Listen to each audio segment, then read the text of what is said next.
Então, incluindo a arbitragem, você achou injusto? Sim, porque a arbitragem errou. Teve um pênalti que ele não deu, né? Um pênalti claro que ele não deu. Aliás, 13 dias antes, um pênalti idêntico foi dado para o Palmeiras de Plácido no Flaco Lopes. E foi um pênalti bobo, o Botafogo estava melhor, correu o risco de tomar um empate, o Rafael Veiga perdeu o pênalti, e foi um pênalti bobo do Rio. Salve, salve nação rubro-negra, mais um corte aqui no canal M-Show e é o seguinte, tá? A imprensa detonou a arbitragem, detonou o Palmeiras. Vou trazer para você sobre isso aqui, a galera falando aqui, o Pilhado, também vai os créditos aqui para Jovem Pan, depois SPN também tem um outro corte importante. Agora é o seguinte, também vou falar sobre a lesão do Bruno Henrique, vou detalhar tudo para você, então cola aqui comigo. Se não está inscrito no canal, se inscreve no canal, ativa o sino das notificações, porque todo dia nós abraçamos o Flamengo aqui junto, é tudo nosso. Vem comigo, nação rubro-negra, porque vem muita informação do Mengão aí para você. Recua, você quase sempre faz isso, e foi o que fez. E é justamente nesse momento que entra o Everton Ribeiro. Falando sobre a covardia do Palmeiras. Com 13 minutos, e é quando o Flamengo tem um controle maior da partida. Mas se o Cebolinha tivesse cumprido a missão dele sem bola, e o Luiz Araújo também, especialmente Cebolinha, o Flamengo não teria concedido tantas oportunidades ao Palmeiras. O Maicon, no lance do gol, cruza com toda a liberdade, e em outros momentos isso aconteceu, e talvez funcionasse. Claro que o São Paulo tentou uma coisa que deu errado. Ele falou no coletivo, inclusive, ele admitiu que não funcionou, mas corrigiu durante o jogo com as mudanças que ele fez num outro momento da partida, e acabou sendo um resultado, acho que até compatível com o que foi o jogo. Falar de justo ou injusto, aí depende. Se você colocar a arbitragem no meio, aí você pode discutir. Se tirar a arbitragem, pelo que os times fizeram, 1-1 foi o retrato do jogo. Só que o futebol, ele envolve também algumas situações, né, que podem mudar, independentemente de ser justo ou não. E ontem houve problemas sérios de arbitragem nesse jogo no Allianz Parque. E isso, evidentemente, teve uma interferência, provavelmente teve, né? A gente não sabe se marcasse o pênalti, seria gol e tudo mais, mas teve uma interferência direta no resultado final, pelo menos a possibilidade do resultado ser diferente seria muito grande se porventura a arbitragem não cometesse o erro que cometeu. Vamos mudar de assunto aqui nessa rubro-negra, mas eu gostaria que você desse a sua opinião aqui. Você acha que a arbitragem prejudicou o Flamengo no jogo do Palmeiras ainda? Você acha que houve um prejuízo, aquela questão do pênalti que não marcou, e, enfim, todas aquelas situações de pressão do Palmeiras envolvendo a arbitragem, inclusive foi para a CBF, Marcos Braz já falou que vai para cima da CBF. Comenta aqui o que você acha. Vamos trocar de assunto aqui, porque tem mais assunto importante para você se ligar aqui. Minimamente o risco, neste momento, por pior que seja, por mais que seja chato, neste momento eu estou aceitando, porque a gente, infelizmente, acho que não tem mais saída. Respeitando a sua opinião, Bruno, só para fazer um contraponto, eu acho que, assim, eu não consigo ver a diferença de tirar a palavra única e falar para que a torcida no campo, então, entendeu? Porque isso tem acontecido também, às vezes com a torcida da casa, tem acontecido fora dos estádios. Eu acho que a violência no futebol, ela é mais ampla do que isso. Importante isso aí, gente. Importante isso aí. Discussão mais ampla do que isso. Até também. porque isso também jogou muita briga para a estação de metrô, estação de trem. Eu também acho. Respeito, mas, assim, eu posso até lembrar de uma confusão que vitimou um torcedor, que foi na final do Campeonato Mundial, Palmeiras e Chelsea, um torcedor morreu no mesmo lugar. Verdade. E ali era um jogo a quilômetros de distância. Mas eu ainda entendo que o fato de ser torcida única diminui. Nesse caso da Gabriela, se fosse torcida única, ela não teria morrido. Teria salvado a vida dessa menina. Por isso que, assim, diante de todo esse cenário, que eu não discordo de vocês, tá? E a gente está discutindo aqui pelo mesmo... Aí, nação rubro-negra, se liga nisso aí, é a fatalidade que aconteceu lá em São Paulo, por conta dessa rivalidade absurda provocada pela diretoria do Palmeiras, que está trilhando um caminho perigoso. Se liga nisso aí, comenta aí o que você acha. Ó. Enfim, que é preservar vidas, né? Mas eu ainda entendo que é algo que pode diminuir. E se diminui, eu tô aceitando. Fala, Bira. Não, claro que a prioridade tem que ser salvar vidas, mas eu acho que tem muita coisa que acontece, até porque, por exemplo, tem muito flamenguista aqui em São Paulo, né? Perto da minha casa tem um bar que é um dos bares em que flamenguistas se reúnem em São Paulo. Poderia ter tido briga nesse lugar, porque tem muito mais palmeirenses que flamenguistas no meu bairro. Mas tem uma quantidade razoável de flamenguistas, tem muito carioca que mora onde eu moro. Então pode ter briga ali. Então, assim, pode ter briga em todo lugar. Então, isso no final das contas...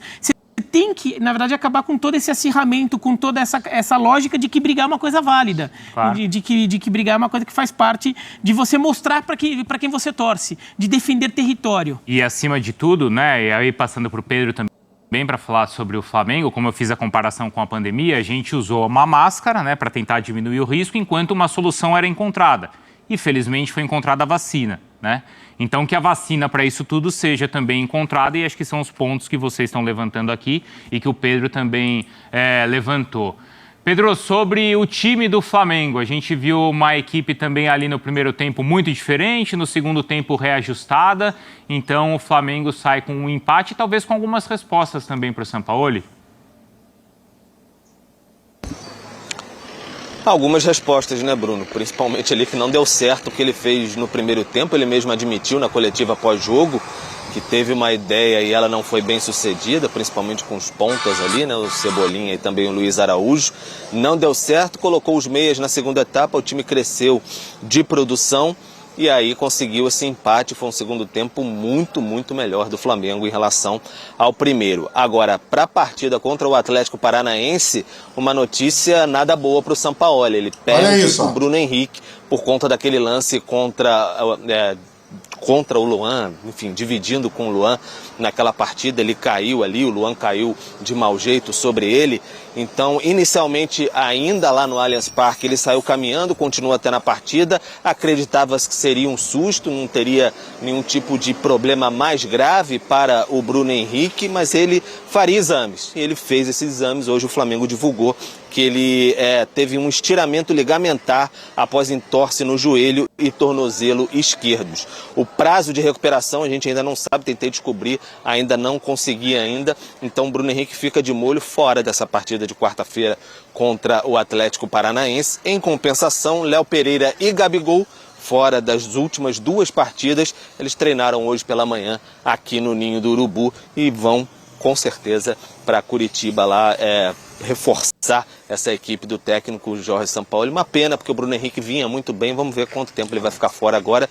E a gente daqui a pouquinho vai mostrar a apresentação do Alan, que chega. E se vai ser apresentado, vai ser relacionado para essa partida contra o Furacão lá na quarta-feira, Copa do Brasil.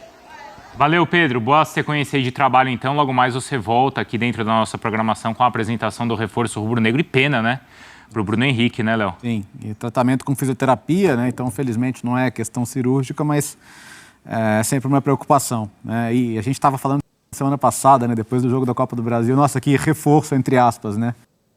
Então, que se forem alguns jogos, pelo menos que sejam só alguns e que daqui a pouco ele possa estar de volta, que é um baita cara e um baita jogador. A própria virada em cima do Atlético Paranaense foi muito por responsabilidade dele também, né, Bira? Sim, ele é uma figura que era decisivo antes. Havia uma dúvida se ele ia voltar no mesmo nível.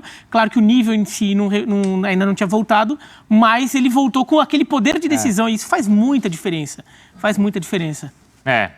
Ainda mais para um jogo onde o Flamengo vai precisar também, né? Um jogo decisivo que tem na quarta-feira agora. E um jogo que talvez o Flamengo tenha espaço, então a velocidade dele também seria muito útil. Seria uma figura importante para o encaixe de jogo, considerando o que a gente imagina do Atlético Paranaense na partida.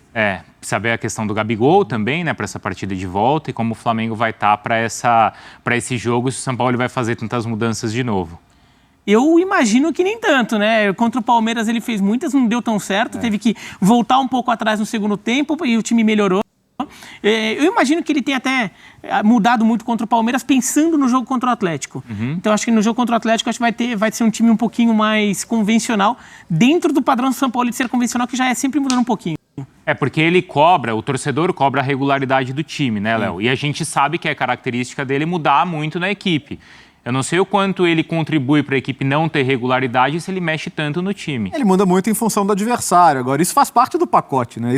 Todos os times que o contrataram já sabiam que isso era parte do pacote pro bem e pro mal. Ele é um técnico inquieto, né? Que mexe bastante. Agora, qual que é a vantagem? A solução está sempre no banco também, né? Se pensou alguma coisa deu errado, você sempre tem a capacidade. Arrascaeta, Everton Ribeiro, tudo bem, volta ao normal. E acho que talvez esse seja o momento, até pelos desfalques do Palmeiras, em que essa discrepância de elenco tenha ficado mais visível, né? No banco, principalmente, no banco, né? Principalmente. Aí o Vinícius Nicoletti vai contar pra gente, então, como é que o Palmeiras vai se preparar para esse jogo. É isso aí, Rubro Negro, é o seguinte, ó.